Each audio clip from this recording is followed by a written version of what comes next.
பகுதி 3.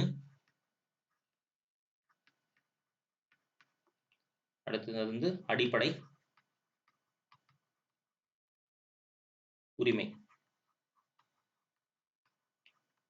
ஸோ இந்திய குடிமகன் அப்படிங்கிறத பார்த்துட்டோம். இந்திய குடிமகன் என்னென்ன உரிமைகள் நமக்கு இருக்கு, இந்திய குடிமகனா இந்தியாவில் நமக்கு என்னென்ன உரிமைகள் இருக்கு அப்படிங்கிறதா அடிப்படை உரிமை. சரிங்களா?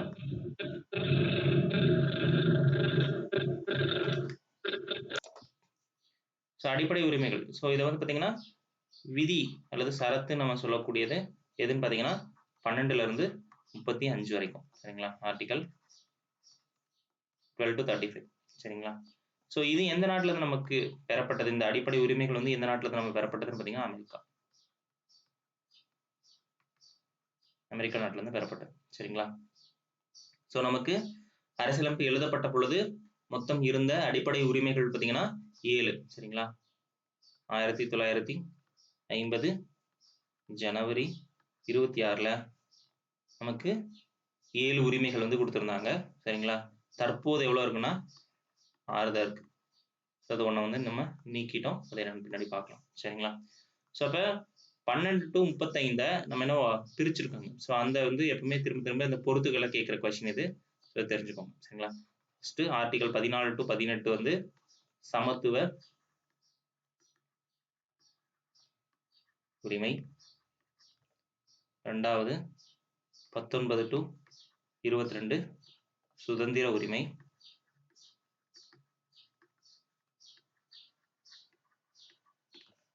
மூணாவது 23 முதல் 24 சுரண்டலுக்கு எதிரான உரிமை.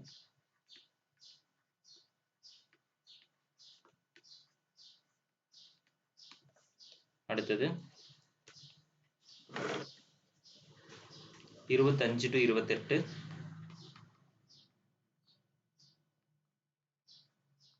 சமய சுதந்திர உரிமை.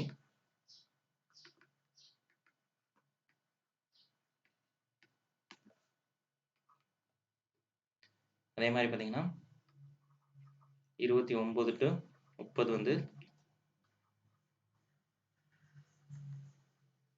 கலாச்சாரம் மற்றும்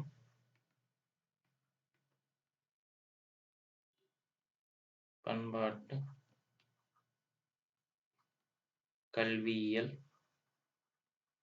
உரிமை. அடுத்தது 31 சொத்துரிமை. 32 விதி பார்த்தீங்கன்னா அரசியலமைப்பின் வழி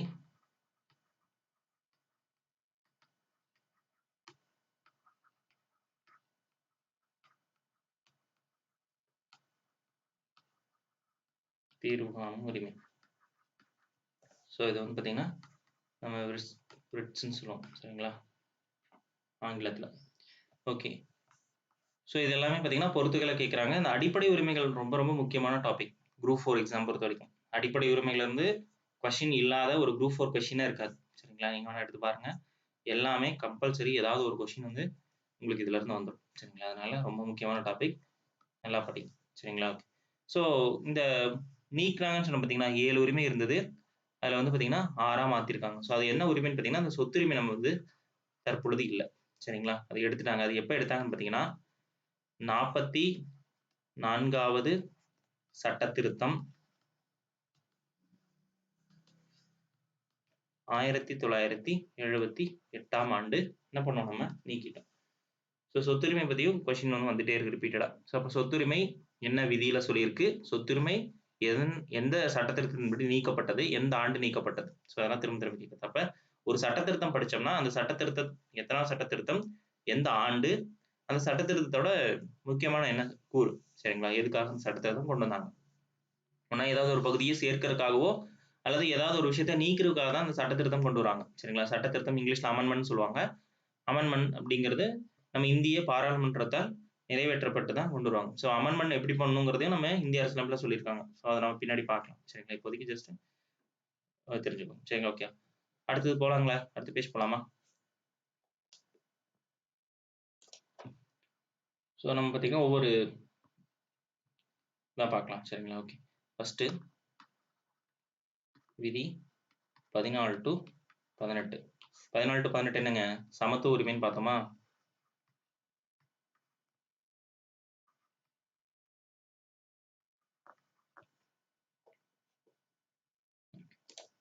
ஸோ இதை நம்ம ஈஸியாக ஞாபகம் வச்சுக்கலாம். சரிங்களா? இது ஈஸியாக ஞாபகம் வச்சுக்கிறதுக்கு இந்த இருக்கிறது மட்டும் நீங்கள் மனப்பாடம் பண்ணிட்டீங்கன்னா இது ஈஸியாக ஞாபகம் வச்சுக்கலாம். சரிங்களா? ஒரு நிமோனிக்ஸ் வந்து பார்த்தீங்கன்னா சச்சு சுண்டல் சமைத்தார் அப்படின்னா சா அப்படிங்கிறது சமத்துவ உரிமை, சுங்கிறது சுதந்திர உரிமை, சுண்டல் அப்படிங்கிறது சுரண்டலுக்கு எதிரான உரிமை, சமைத்தார் அப்படிங்கிறது சமய சுதந்திர உரிமை. சரிங்களா? இது வந்து உங்களுக்கு ஆர்டரா ஞாபகம் வச்சிட்டீங்கன்னா இது ஈஸி. கலாச்சாரம், சொத்துரிமை, அரசியல் வழி தீர்வு இந்த 3 ஈஸியாக ஞாபகம் வச்சுக்கலாம். சரிங்களா? அப்போ சச்சு சுண்டல் சமைத்தார். சமத்துவம், சுதந்திரம், சுரண்டல், சமய சுதந்திர உரிமை. சரிங்களா? ஸோ ஃபர்ஸ்ட் சமத்துவ உரிமை அதில் 14 இருந்து 18 வரைக்கும் நம்ம சொல்லியிருக்கோம்னு சொல்கிறோம். சரிங்களா? அதில் வந்து பார்த்தீங்கன்னா விதி 14 எது சொல்லுதுன்னு பார்த்தீங்கன்னா சட்டத்தின் முன் அனைவரும் சமம்.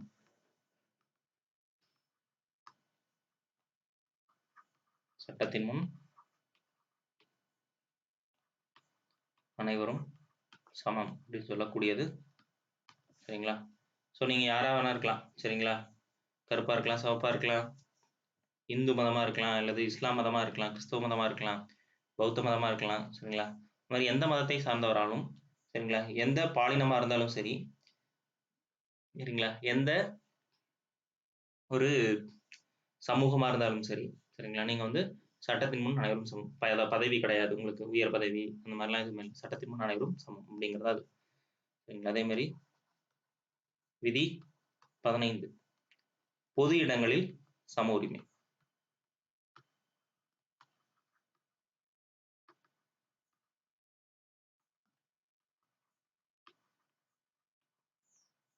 சரிங்களா? பொது இடங்கள்ல சம உரிமை. விதி 16 பொது பணிகள்ல சம வாய்ப்பு.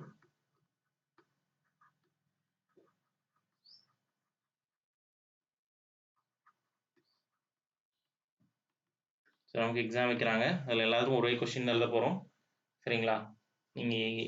நீங்கள் வந்து வசதி படைத்தவர்கள், நீங்கள் வந்து இல்லை அப்படிங்க உங்களுக்கு வேறு கொஸ்டின் கிடையாது. எல்லாத்துக்கும் ஒரே மாதிரி ப்ரொசீஜர் தான். ஸோ அதான் பொது பணிகளில் சம வாய்ப்பு நமக்கு. சரிங்களா? அடுத்தது விதி அல்லது ஆர்டிக்கல் 17. இந்த ஆர்டிக்கல் திரும்ப திரும்ப கேட்டுட்டே இருக்காங்க. சரிங்களா? தீண்டாமை. தீண்டாமை ஒழிப்பு. சரிங்களா? ஸோ இதை வந்து விதி 17 சொல்லியிருப்பாங்க. ஸோ நம்ம 1955 என்ன பண்ணோம், தீண்டாமை ஒரு குற்றம் அப்படிங்கிற ஒரு சட்டத்தை வந்து ஏற்றணும். சரிங்களா? நம்ம புக்கில் எல்லாத்துக்கும் முதல்ல படிச்சவங்களுக்குலாம் இருக்கும். சரிங்களா? இப்போ தீண்டாமை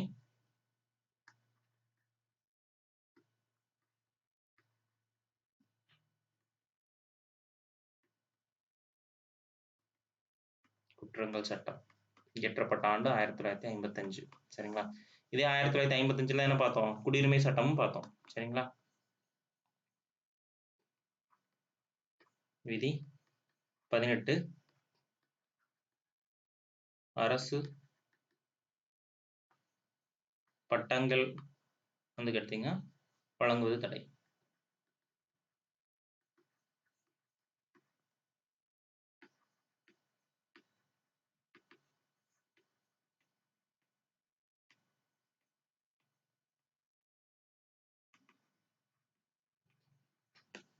பட்டம்னா ஒன்றும் இல்லை, நம்ம டிகிரி அந்த பட்டம் கிடையாது. இது பார்த்தீங்கன்னா இந்த நம்ம ஆங்கிலேயர் பேர்ல இந்த சற்பட்டம்லாம் சொல்லுவாங்க. சரிங்களா? ஸோ அந்த மாதிரி பட்டங்கள்லாம் கிடையாது. சரிங்களா? ஸோ அதுதான் கிடையாது. அது வந்து எல்லாத்துக்கும் பொது. அந்த மாதிரி யாருக்கும் சிறப்பித்து இவங்களுக்கு இப்படிலாம் அப்படின்லாம் சொல்லக்கூடாது. சரிங்களா?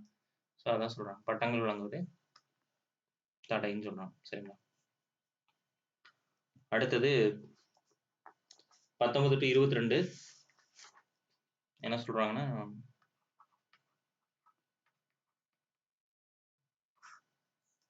சுதந்திர உரிமை.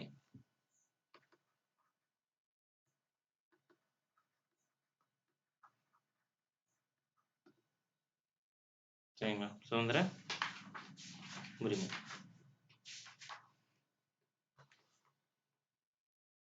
அதுல 19 மட்டும் என்ன பண்ணுதுன்னா ஒரு 6 வகையான சுதந்திர உரிமை பத்தி சொல்லும். சரிங்களா?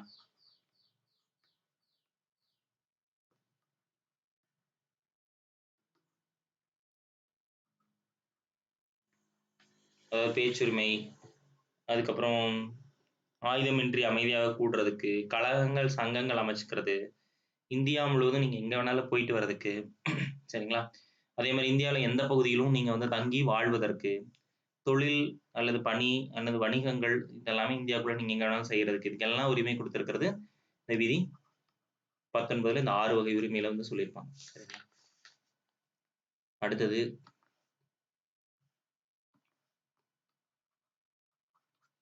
விதி 20. சரிங்களா? இது வந்து பார்த்தீங்கன்னா குற்றம் சாட்டப்பட்ட நபருக்கான உரிமை. சரிங்களா?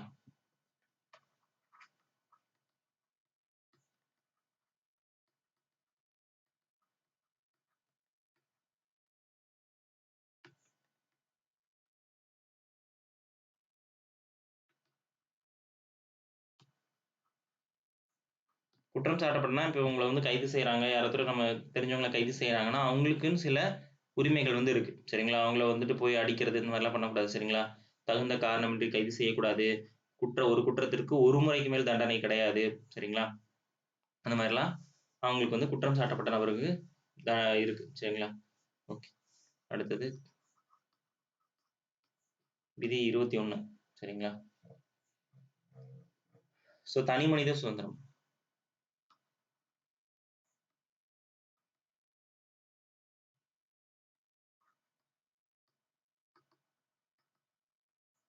தனி மனித சுதந்திரம். ஸோ தனி மனித சுதந்திரம் பார்த்தீங்கன்னா வாழும் உரிமைன்னு சொல்லுவோம். இந்த தனி மனித சுதந்திரம் வந்து மற்றவங்களோட உரிமை வந்து பாதிக்கிற அளவுக்கு இருக்கக்கூடாது. எனக்கு வந்து உரிமை இருக்கு, தனி மனிதனுக்கு உரிமை இருக்குன்னு சொல்லிட்டு நம்ம என்ன பண்ணுவோம், இன்னொருத்தனை பிடிச்சி அடிக்கிறது, இல்லது பக்கத்து வீட்டில் போய் சண்டை போடுறது, இதெல்லாம் எனக்கு உரிமை இருக்கு அப்படின்னு சொல்லிட்டு அந்த மாதிரிலாம் தனி மனித சுதந்திரம் அப்படிங்கிறது உங்களோட செல்ஃப், அதாவது நீங்க வந்து தனியா உங்களுக்கு ஒரு உரிமை இருக்கு. நீங்க வந்து எங்கேயாவது போறதுக்கு வரக்கு அந்த மாதிரிலாம் சொல்றோம்ல, அந்த மாதிரி தனி மனித உரிமை இருக்கு. அது வாழும் உரிமை நம்ம சொல்லுவோம். ஆனா உங்களுக்கு எதே அது தனி மனிதன் நான் வந்து தூக்கு போட்டு தொங்குறேன்னு சாகறதுக்கெல்லாம் உரிமை கிடையாதுன்னு சொல்லுவாங்க அதையவே. சரிங்களா? சாகும் உரிமை இல்லை. அதான் அந்த என்ன சொல்றாங்க, தற்கொலை வந்து வந்து பார்த்தீங்கன்னா தண்டனைக்குரிய குற்றம் தான். சரிங்களா? சாகும் உரிமை இல்லை. சரிங்களா? வாழும் உரிமை ஏதாவது சொல்லுவாங்க. ஓகேங்களா? ஸோ அது வந்து 21 அப்படிங்கிறது விதி. சரிங்களா? ஸோ அடுத்த பேஜ் போலாங்களா? ஸோ அடுத்தது பார்த்தீங்கன்னா அதுலயே விதி 21A. ஸோ இந்த ஏபி அப்படின்னு வந்தாவே நம்ம என்ன பண்ணுவோம், ஒரு சட்ட திருத்தத்தின் மூலமாக இந்திய அரசியலமைப்புல சேர்க்கப்பட்டதா இருக்கும். சரிங்களா? அதான் 21A. இது வந்து பார்த்தீங்கன்னா கல்வி உரிமை. ஓகேங்களா? ஸோ இது எப்ப கொண்டு வந்தாங்க அப்படிங்கிறது திரும்ப திரும்ப கேட்கறது. 86வது சட்ட திருத்தம் 2002. சரிங்களா? 2002 படி இந்திய அரசியலமைப்புல இணைக்கப்பட்டது. சரிங்களா? ஸோ இது கல்வி உரிமைனா ஒண்ணும் இல்ல. 6 முதல் 14 வயதுக்குட்பட்ட உங்களுக்கு என்ன பண்ணும், இலவச கல்வி வந்து வழங்கணும் அப்படின்னு சொல்லியிருப்பாங்க. சரிங்களா? நம்ம இது சொல்றோம்ல, ரைட் டு எஜுகேஷன் ஆக்ட். சரிங்களா? கட்டாய கல்வி உரிமை சட்டம் சொல்றோம்ல, அது வந்து இதன் அடிப்படையில தான் கொண்டு வந்தாங்க. சரிங்களா? அப்ப 6 முதல் 14 வயதுக்குட்பட்டவர்களுக்கு கல்வி சரிங்களா வழங்கணும்னு சொல்றது தான் இந்த 21A. சரிங்களா? அடுத்தது இது 22 பார்த்தீங்கன்னா கைது செய்தல் மற்றும் சிறை வைத்தலுக்கு எதிரான பாதுகாப்பு.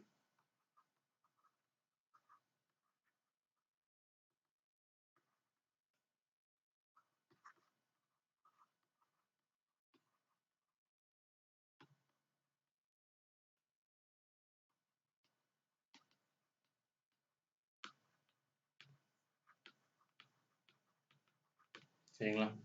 ஸோ கைது செஞ்சு ஒருத்தவங்க சிறையில வச்சிருக்கீங்க அப்படின்னா, அவங்க சிறைக்குள்ள எவ்வளோ பாதுகாப்பா இருக்கணும் அப்படிங்கிறத பத்திலாம் சொல்லியிருப்பாங்க. அவங்கள வந்து கண்ணியமா நடத்தணும். அந்த மாதிரி விஷயங்கள்லாம் இருக்கு. சரிங்களா? ஸோ அதெல்லாம் நமக்கு உரிமை தான். அதான் விதி 22ல சொல்லியிருப்பாங்க. சரிங்களா? இந்த விதி 23 ரொம்ப முக்கியம். சரிங்களா? இது வந்து 23. ஸோ 23, 24 வந்து சுரண்டலுக்கு எதிரான உரிமையில வந்துரும். 22 வரைக்கும் நமக்கு சுதந்திர உரிமையில வரும். ஸோ 23 மற்றும் 24 2 பார்க்கலாம். இது வந்து சுரண்டலுக்கு எதிரானது. சரிங்களா? எதிரான உரிமையில வரும். ஸோ அந்த 23 எதை பத்தி சொல்லுதுன்னு பார்த்தீங்கன்னா, கொத்தடிமை.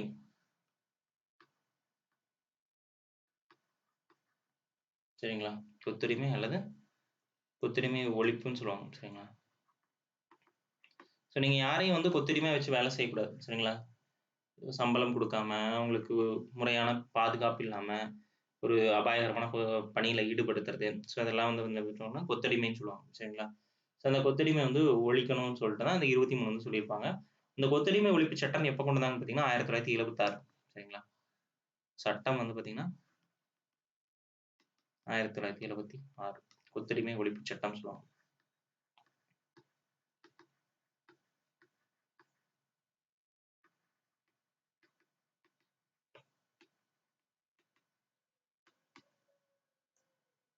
ஓகேங்களா? அதுக்கப்புறம் விதி 24 குழந்தை தொழிலாளர் ஒழிப்பு.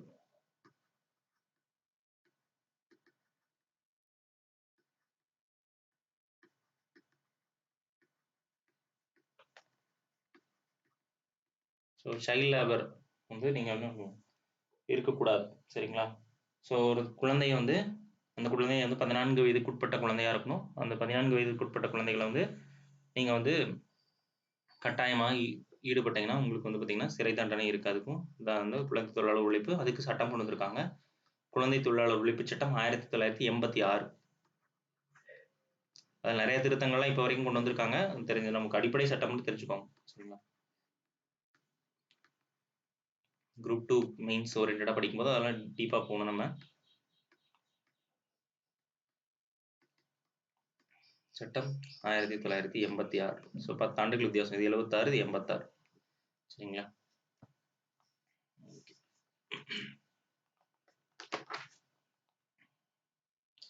ஸோ அதில் 25 to 27 வந்து சமய சுதந்திர உரிமை நம்ம பற்றி பார்த்துருப்போம். ஸோ அதில் பெருசாக நமக்கு அந்த அளவுக்கு டீப்பாக இவ்வளோ தூரம் படிக்கணும்னு அவசியம் இல்லை. சரிங்களா? ஸோ அது என்ன 25 to 28 வந்து என்ன சமய சுதந்திர உரிமைன்னு தெரிஞ்சுக்கோங்க. எக்ஸாம் பாயிண்ட் ஆஃப் வியூல குரூப் 4 பொறுத்த வரைக்கும். சரிங்களா? ஸோ அதுக்கப்புறம் பார்த்தீங்கன்னா அந்த கலாச்சாரம் மற்றும் பண்பாடு மற்றும் கல்வியல் உரிமையில 29 இருக்கு. சரிங்களா? 29 பொறுத்த வரைக்கும் என்ன சொல்றாங்கன்னு பார்த்தீங்கன்னா, இந்தியாவில் வாழும் எவரும் தனி மொழி அல்லது எழுத்து முறை மற்றும் கலாச்சாரம் ஆகியவற்றை பாதுகாக்கும் உரிமை இருக்கு. சரிங்களா? ஸோ அந்த விதி 29. சரிங்களா? இந்தியாவில் வாழும் எவரும் தனி மொழி, எழுத்து முறை,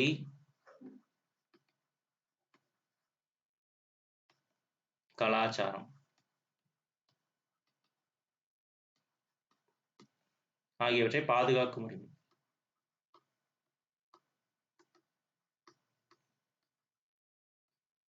ஸோ இந்த ஜல்லிக்கட்டு போராட்டம் டைம்ல பார்த்தீங்கன்னா, இந்த விதி 29 வந்து பெரிய ஒரு டிபேட்டா போயிட்டு இருந்துச்சு. சரிங்களா?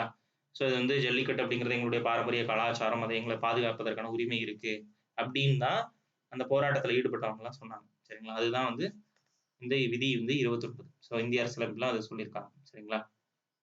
ஓகே. ஸோ அதுக்கப்புறம் பார்த்தீங்கன்னா விதி 30.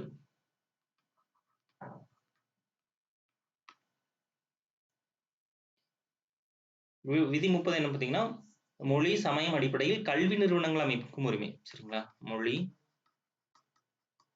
சமயம்,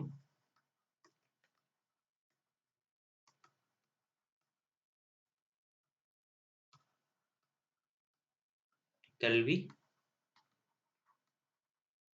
நிறுவனம் அமைக்கும் உரிமை.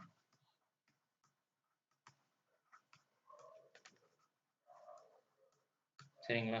ஸோ யார் வேணாலும் மொழி சார்ந்த கல்வி நிறுவனமோ அல்லது சமயம் சார்ந்த கல்வி நிறுவனமோ இந்தியாவில் ஏற்படுத்த முடியும். சரிங்களா? அதுதான் வந்து விதி 30ல சொல்லியிருக்காங்க. சரிங்களா? ஸோ ஆல்ரெடி 31 நம்ம பார்த்தோம் சொத்துரிமை. சரிங்களா? இதுக்கு அடுத்தது வந்து 31 வந்து பார்த்தோம். அது வந்து சொத்துரிமை சொன்னோம். அதே மாதிரி அது 44வது சட்ட திருத்தம் 1978 படி நீக்கப்பட்டது அப்படின்னு சொல்லி பார்த்தோம். சரிங்களா? அது நீக்கிட்டு எதுல வச்சிருக்காங்கன்னு பார்த்தீங்கன்னா 300A விதி 300A கொண்டு போய் சேர்த்திருக்காங்க. அடிப்படை உரிமையிலிருந்து நீக்கி சாதாரண உரிமையாக, சரிங்களா, நமக்கு வந்து சாதாரண உரிமையா இருக்கு. அடிப்படை உரிமை கிடையாது, சாதாரண உரிமையாக நமக்கு என்ன இருக்கு இருக்குன்னு சொல்லி வச்சிருக்காங்க. சரிங்களா? ஸோ அதை மட்டும் இங்கே எழுதிக்கோங்க. விதி வந்து 31 நம்ம அங்கேயே பார்த்துட்டோம். சொத்துரிமை அது நீக்கப்பட்டது 44வது சட்ட திருத்தம் 1978. தற்போது இருக்கிறது பார்த்தீங்கன்னா விதி 300A வந்து இருக்கு. ஆர்டிகல் 300A வந்து வச்சிருக்கோம். சாதாரண உரிமையில இருக்கும். சரிங்களா? ஓகே. ஸோ அடுத்தது போலாங்களா? ஸோ ஹெட்டிங் பார்த்தீங்கன்னா ஆர்டிகல் 32. சரிங்களா? ஸோ இந்த நீதி பேராணை அல்லது நிறைய பேர்ல சொல்லுவாங்க நீதி பேராணை.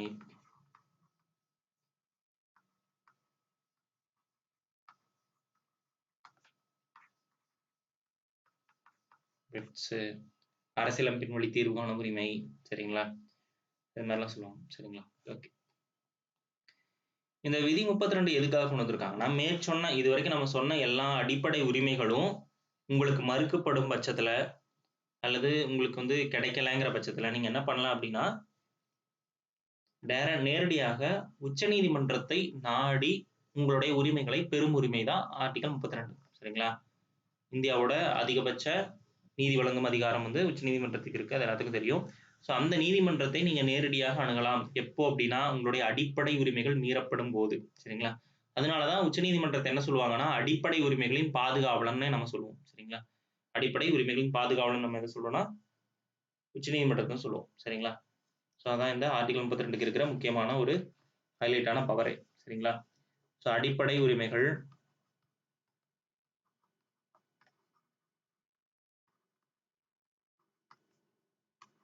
மீறப்படும் போதோ அல்லது மறுக்கப்படும் போதும். சரிங்களா? ஸோ யார் உங்கள் அடிப்படை உரிமை மீறப்பட்டுனா யார் மீறுவா? அரசாங்கம் மீறக்கூடாது. சரிங்களா? ஸோ இப்போ எக்ஸாம்பிள் என்ன சொல்லலாம்னா, இவர் இப்போ ரீசெண்டாக பார்த்தீங்கன்னா ஒரு ஐபிஎஸ் ஆஃபீஸர் பார்த்தீங்கன்னா கைதிகளோட பல்லை வந்து பிடுங்கினாரு பல்வீர் சிங் அப்படிங்கிறவர். சரிங்களா? அது ரிலேட்டடாக பெரிய ஒரு இஷ்யூ போச்சு. சரிங்களா? ஸோ அது மனித உரிமைகள் ஆணையம் அங்கிருந்து நோட்டீஸ் அனுப்பிட்டாங்க. அவங்கள வந்து சஸ்பெண்ட் பண்ணாரு. சஸ்பெண்ட் பண்ணி வச்சிருக்காங்க. சரிங்களா? அவரை. ஸோ அந்த மாதிரி நம்மளுடைய அதெல்லாம் வந்து பார்த்தீங்கன்னா மனித உரிமை மீறல். சரிங்களா? அந்த மாதிரி அடிப்படை நம்ம உரிமை வந்து மீறக்கூடாது அப்படிங்கிறதெல்லாம் நமக்கு இருக்கு. சரிங்களா?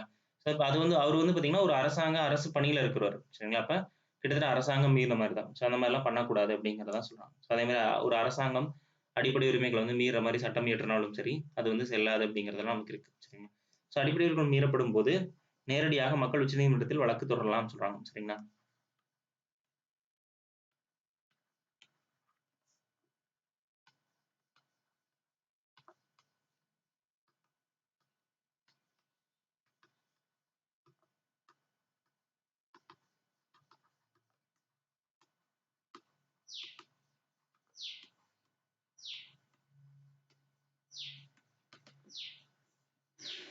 அதை வந்து ஆர்டிகல் 32ல சொல்லியிருக்காங்க. சரிங்களா?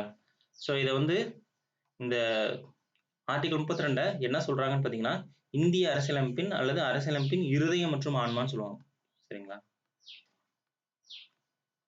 இருதயம் மற்றும் ஆன்மா அப்படின்னு யார் சொல்றான்னு பார்த்தீங்கன்னா, டாக்டர் B.R. அம்பேத்கர். சரிங்களா? ஸோ அப்போ விதி 32 இருதயம் மற்றும் ஆன்மான்னு சொன்னவர் யாருன்னு பார்த்தீங்கன்னா B.R. அம்பேத்கர் தான் சொல்லியிருப்பார். சரிங்களா? ஓகே. ஸோ இந்த 32ல கிட்டத்தட்ட 5 வகையான நீதி பேராணைகள் இருக்கு. சரிங்களா? 5 வகையான நீதி பேராணைகள்.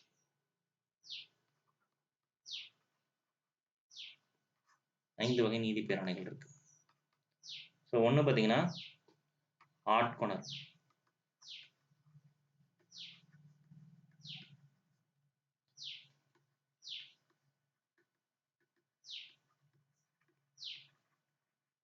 ஸோ ஹேபியஸ் கார்பஸ் சொல்லுவாங்க. Habeas corpus. ஸோ ஆட்கொணர்வு அப்படின்னா நீங்கள் இப்போ ரீசெண்டாக கூட ஒரு படம் வந்துச்சு, சூர்யா நடிச்சது. சரிங்களா?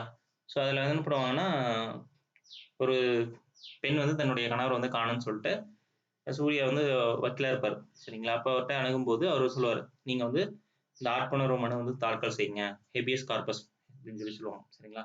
அதாவது உங்களுடைய ரத்த சொந்தம் யாராவது அல்லது உங்களோட நெருங்கிய உறவினர் அந்த மாரி இருக்கும்போது, அவங்கள வந்து ஏதாவது காணோம், இந்த மாரி இல்ல வேற ஏதாவது கடத்திட்டாங்க, இல்ல இந்த மாரி தடுப்பு காவல்ல வச்சிருக்காங்க அப்படின்னா, அவங்க மேல என்ன பண்ணலாம்னா நம்ம கோர்ட்ல வந்து டைரக்ட்டா ஹேபியஸ் கார்பஸ் வந்து போடலாம். சரிங்களா? ஆட்கொணர்வு மனு தாக்கல் செய்யலாம். ஆட்கொணர்வு மனு தாக்கல் செஞ்சா, அந்த ஆள உயிரோட கொண்டு வந்து நிறுத்தணும் அப்படிங்கிறது தான் அந்த இது. சரிங்களா? யார வந்து நீங்க காணோம்னு சொல்லி புகார் செய்றீங்களோ, அவர வந்து உடனடியாக கண்டுபிடிச்சு, கொண்டு வந்து நீதிமன்றத்தின் முன் நிறுத்தணும் அப்படிங்கிறது தான் அந்த ஆட்கொணர்வு நீதி பேராணையோட முக்கியமான சாராம்சம். சரிங்களா? அதுக்கு அரசாங்கத்திற்கு வந்து ரொம்ப அரசாங்கம் வந்து ஒரு சிரமப்பட்டு கண்டிப்பா அத வந்து பண்ணியே ஆகணும் அப்படிங்கிறது தான். சரிங்களா? அடுத்தது ஆவணக்கேட்பு.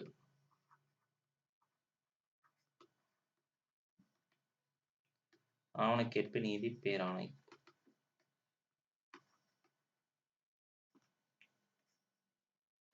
இங்கிலீஷ்ல செரிட்டோரியல். சரிங்களா? ஸோ ஒரு ஆவணங்கள் வந்து கேட்கறது. நீதிமன்றம் வந்து பார்த்தீங்கன்னா, எதன் அடிப்படையில இத செஞ்சீங்கன்ட்டு ஒரு ஆவணம். இப்போ ஒரு டாக்குமெண்ட் வந்து கேட்கறது கவர்மெண்ட்ல இருந்து. ஸோ அதான் ஆவணக்கேட்பு நீதி பேராணை சொல்றாங்க. அடுத்தது தடையுறுத்தும் நீதி பேராணை.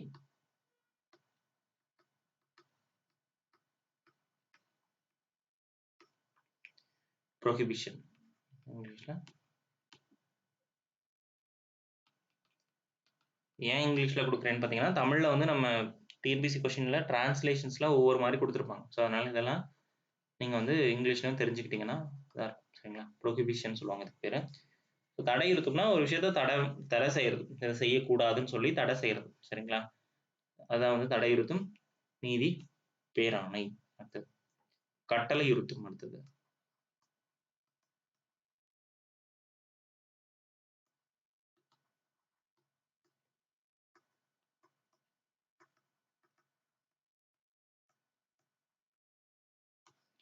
கட்டளையுறுத்தும்னா மேண்டமஸ். மேண்டமஸ்.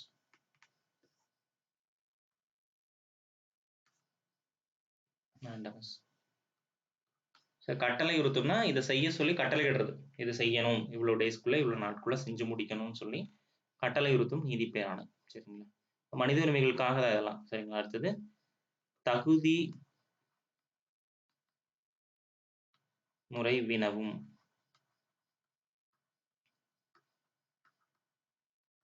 நீதி பேராணை. சரிங்களா? இது வந்து கியூ வரண்டோ சொல்லுவாங்க. கியூ வரண்டோ. சரிங்களா? இது எதன் அடிப்படையில இத செஞ்சீங்க? எத பேஸ் பண்ணி நீங்க இந்த விஷயத்தங்கள்லாம் செஞ்சீங்க அப்படின்னு சொல்லி அந்த தகுதி முறை வினவுதல். அதான் வந்து கியூ வரண்டோன்னு சொல்லுவாங்க. சரி, இந்த 5 வகை நீதி பேராணைகள் வந்து நீங்க நேரடியாக உச்சநீதிமன்றத்தை நாட முடியும். சரிங்களா? ஸோ அதில உயர்நீதிமன்றத்துக்கு தனியா இருக்கு. அது 226ல சொல்லியிருப்பாங்க. அத நம்ம உயர்நீதிமன்றம் படிக்கும் பொழுது அத பார்த்துக்கலாம். சரிங்களா? ஸோ இப்ப வந்து உச்சநீதிமன்றம் நம்ம அடிப்படை உரிமைகள பார்க்கும்போது இந்த ஆர்டிகல் 32 மட்டும் பார்த்துக்கோங்க. சரிங்களா? ஓகே. ஸோ நெக்ஸ்ட் பேஜ் போலாங்களா? எழுதிட்டீங்களா? ஸோ அடுத்தது பார்த்தீங்கன்னா, ஆர்டிகல் 33 சரிங்களா? அதாவது இந்த ராணுவம், பொது அமைதியை காக்கும் பணியில் உள்ளவங்க. சரிங்களா? பொது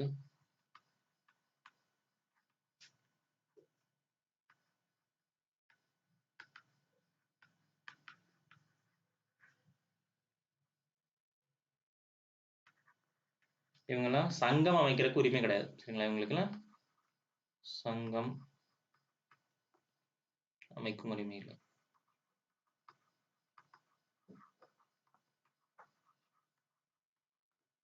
ஸோ ஏன் இல்லை அப்படின்னு பார்த்தீங்கன்னா, இவங்கெல்லாம் பொது பாதுகாப்பை உறுதி செய்யற பணிகளா இருக்காங்க. சரிங்களா? அதனால இவங்க ஒரு சங்கம் அமைச்சு அதுக்கு இவங்க போராடிட்டு இருந்தாங்கன்னா, அவங்க வந்து பொது அமைதியை பாதுகாக்க முடியாது அப்படிங்கிற அந்த நோக்கத்துல என்ன பண்றாங்க, அவங்களுக்கு குடுத்துருக்காங்க. சரிங்களா? ஸோ அடிப்படை உரிமைகள் பாதுகாவலன் நான் சொன்ன மாரி முதல்லே சொன்ன உச்சநீதிமன்றம் வந்து அடிப்படை உரிமைகளோட பாதுகாவலன். சரிங்களா? ஓகே. இந்த பகுதி 3 அடிப்படை உரிமை என்ன சொல்றாங்கன்னா, இந்தியாவின் மகா சாசனம் எனப்படுகிறது. மேக்னா கார்ட்டா சொல்லுவாங்க. சரிங்களா? இந்தியாவின் மகா சாசனம் அப்படின்னு சொல்லி நம்ம எதை சொல்றோம்னா இந்த பகுதி 3 தான் சொல்லுவோம். சரிங்களா?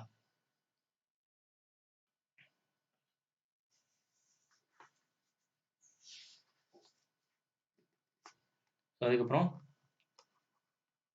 விதி 13 இது என்ன சொல்லுதுன்னு பார்த்தீங்கன்னா, அடிப்படை உரிமைகள்